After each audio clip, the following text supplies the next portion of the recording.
আমি একটি কবিতা আবৃত্তি করব। কবিতার নাম কোনো এক মাকে।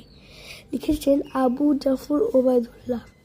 কুমড়ো ফুলে ফুলে নুয়ে পড়েছে লতাটা, সজনে ডাঁটায় ভরে গিয়েছে গাছটা, আর আমি ডালের বুলি শুকিয়ে রেখেছি।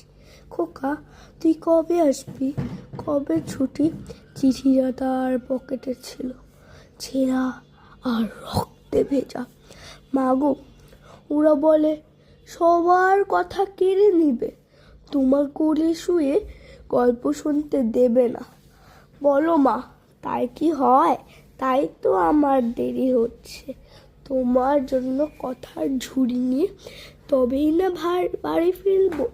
লক্ষ্মী মা, রাগ করো না, মাত্র তো আর কটা দিন। পাগল ছেলে। মা পড়ে আর হাসে। তোর উপর রাগ করতে পারি? নারকেলের চিলে কোটে উড়কি ধানের মুড়কি ভাজে, এটা সেটা আরো কত কি।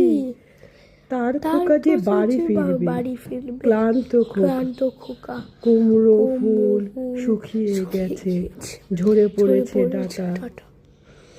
ধন্যবাদ।